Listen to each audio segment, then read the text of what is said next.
Chapter 4, Tools. This chapter provides an overview of what is technically and physically necessary to produce a podcast, including equipment and online services. If you're not interested in such details, simply skip and move on to the next chapter. Software. Soft tools in podcasting include creation software, apps, and podcast streaming platforms. The focus in this section will be on the DIY model.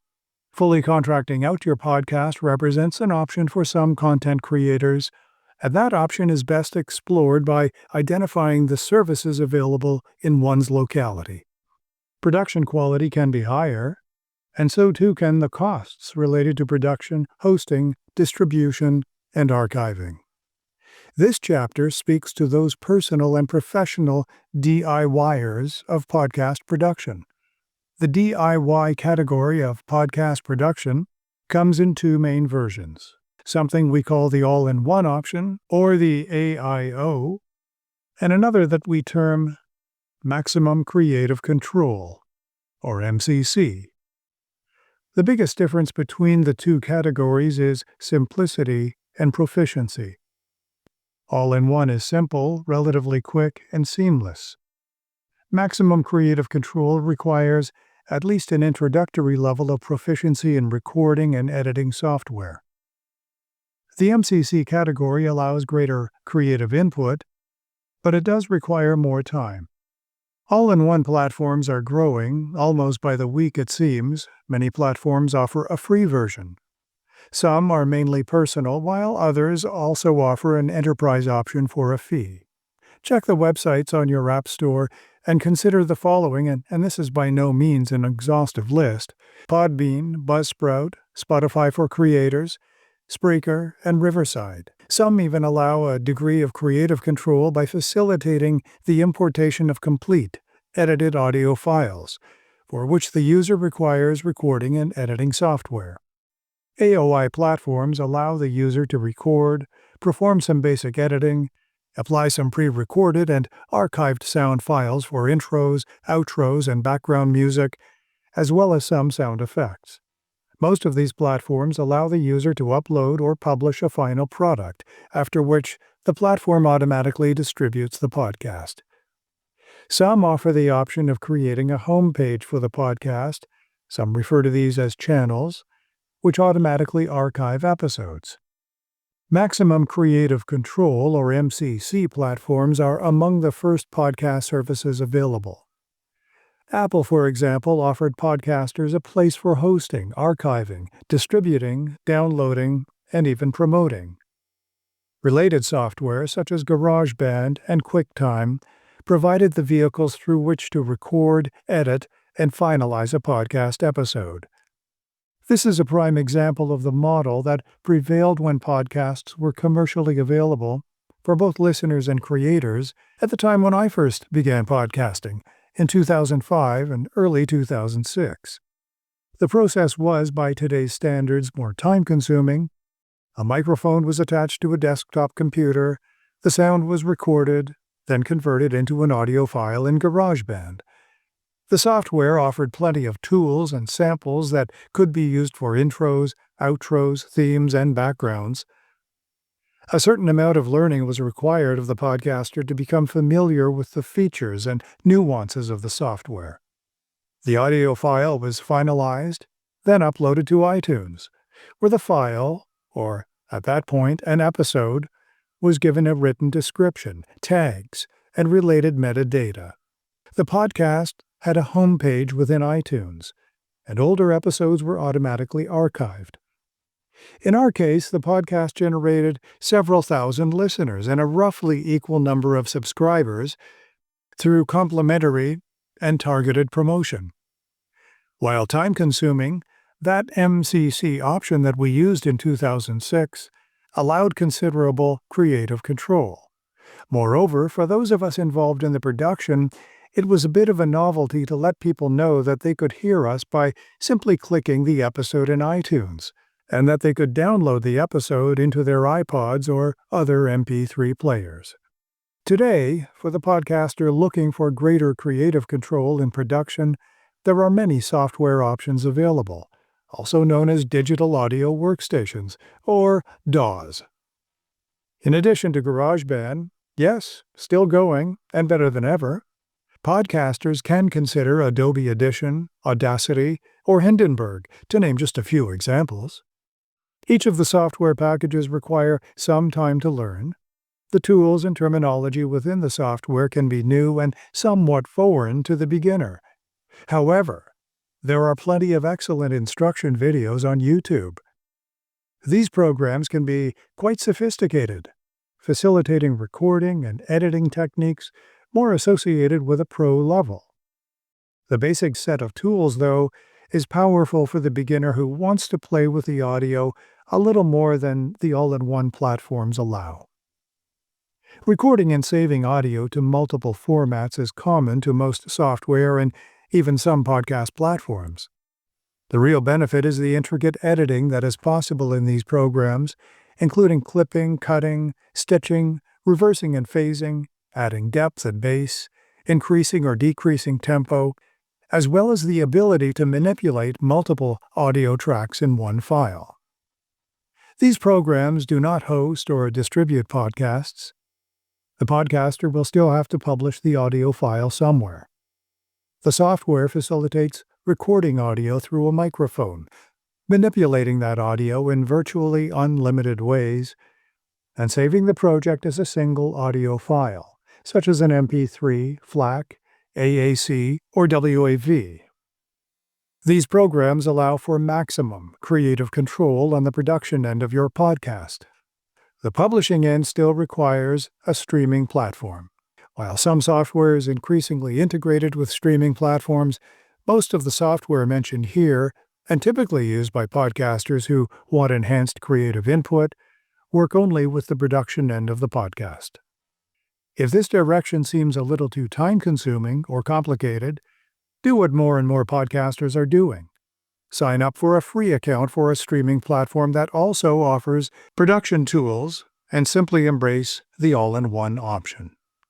A free account with any one of the creation and streaming platforms, let's say creators for Spotify, provides the podcaster with a virtual one-stop shop. Basic editing tools are included, and these are relatively simple to learn. Podcasters can use simple desktop microphones or even the microphones in their smartphones to record the audio, provided the location where you're recording is considering a sound treatment. They are then able to place the file precisely where they want in the episode, add effects, background music, and even an accompanying image that subscribers see on their smartphones. In the case of Spotify, podcasters create a Spotify account, including a profile, program description, program logo, etc. Once published, the user has a few options to engage distribution through multiple streaming services and apps through the RSS feed. Podcasters can even place audio ads in their episodes, thereby monetizing the podcast. So the all-in-one option is great for podcasters who desire simplicity over becoming proficient in a separate software program. Either way, whether you choose the all-in-one direction or the enhanced maximum creative control direction, you will need an account with your choice of streaming platform. Hardware. Some podcasters may require separate software programs. All podcasters, at least in the do-it-yourself category, require an account with a podcast streaming platform that is configured for self-publishing and distribution. But as we said in an earlier chapter, everything starts with a microphone. More precisely, as a podcaster, you will need something to record your voice, allowing you to transmit that audio for further editing, streaming, or distribution. These are the physical tools that any podcaster will require. The microphone is customarily the first item to consider. This is the device that feeds your voice into your recording software, converting that signal to an audio file. Before diving into the microphone section of your favorite supply store, you'll want to consider the following environmental issues. Computers can create a certain amount of noise, for example, when the cooling fan is running. Proximity to the computer or audio input and away from any sources of noise that may be picked up in your recording will, for some podcasters, determine the choice of microphone. Podcasting today typically uses one of two types of mics, condenser or dynamic, with either a USB or XLR connector. This means that you choose either a condenser mic or a dynamic mic, depending on how sensitive you want your mic to be and what your environmental conditions are like. Then, whether you want a plug-and-play setup or a separate audio interface. Let's talk about dynamic microphones. Dynamic mics are less sensitive than condenser microphones, which makes a dynamic mic a great choice when recording multiple people in the same room. Dynamic mics are also perfectly suited for a podcaster who does not have a quiet recording area. You will usually need to be very close to the mic as well. Condenser microphones are more sensitive and offer greater precision, which makes condenser microphones a great choice when recording solo in a quiet environment. Now, do you want an audio interface, which is the middle unit, with the microphone connected in one input and the output connected to your computer? The greatest advantage of an audio interface is the ability to connect multiple live mics, as well as to control and mix feeds. This is ideal for a podcast with, say, co-hosts or multiple guests. The audio interface typically uses an XLR connection, with a USB connection to the computer, of course. The interface also allows the podcaster to maintain distance between the audio equipment and the computer, thus minimizing noise, as well as serving as a mixer when more than one mic is in use. Not sure whether to choose a dynamic or condenser mic? The condenser mics tend to be less expensive, usually priced at or below $100 US. Blue and Samson are two examples of very popular condenser mics for podcasts that consistently receive good and very good reviews. A good dynamic mic will typically start around $150 US, with many dynamic mics priced considerably higher. Audio-Technica and Shure are two examples of solid names in that category. Any quick search on Amazon reveals that the USB condenser is quite popular. This mic is more affordable and has the convenience of offering a plug-and-play ability. The mic is plugged into a USB cable which feeds into the computer. Simple as that. Many of these mics, especially those sold in podcast kits, will load the computer's audio recorder automatically. Some launch their own proprietary recording software. It is equally simple to launch the native audio recorder in your computer. Either way, recording is basic but simple, and the output produced has a quality decent enough for most people. Beyond the considerations just mentioned, another way to determine what is most suitable for any particular podcaster is to listen to a variety of podcasts, both personal and professional, and maybe even reach out to the individuals to learn what hardware they use. There are Reddit subs such as r/podcasting or r/podcast, and these offer the newcomer a wealth of opinions and experiences from those in the communities. In addition to the microphone, which may be the podcaster's biggest expense, the setup will require a mic stand or arm, headphones, a pop filter, and possibly a shock mount. The mic stand frees the podcaster's hands. The mic arm hangs or suspends the mic, bending to the optimal position for recording, after which it can be swung away from the work area. Headphones don't have to be fancy or expensive. Anything that plugs into your computer is often quite adequate. These are for monitoring during recording, as well as for post-recording edits. The pop filter looks like a swatch of nylon stocking stretched over a plastic circle. The pop filter reduces the puff sounds we make when pronouncing certain consonants, like P or B. These are known as plosives. The shock mount is attached to the base of the microphone, where it meets the mic arm. The shock mount is like an absorber in a car. The unit will absorb small knocks and bangs against the mic arm, thereby circumventing some unintended noise during recording, helping make the ride smoother. The arm or stand, pop filter, and shock mounts can be purchased separately, allowing for choice and customization. These items, as well as the microphone, can also be purchased in a podcasting kit. Podcasting kits can start as low as $30 US. The items included are geared to those looking to fulfill budget concerns to a greater degree than quality concerns. There are many podcasting kits that feature very decent components, and they are priced in the $100 to $150 US range. Physical considerations. The physicality and environment of your hardware is highly important. Remember, your podcast operates on the principles of sound, which travels in waves. These waves can bounce and deflect, taper out, dampen, and become absorbed. Your physical location is ideally suited away from the immediate vicinity of a window, if at all possible. With the mic positioned at least a foot away from the audio input or computer, the mic should also sit a few inches away from your mouth, at a level that allows you to sit naturally, projecting forward rather than downward. Sound dampeners can help give your recording that studio quality. Surprising to some, a garden variety bathroom towel often does the trick. Towels or pillows can significantly dampen sound and echo and can be positioned in a way that, after some experimentation, will deliver optimal quality without spending excessive money on sound panels. In fact, many broadcast reporters have been known to use this method when recording a radio report remotely and without access to a professionally calibrated audio studio. Some foam panels, which are usually quite inexpensive, can also be useful, especially when one is looking for that cool, studio-looking appearance.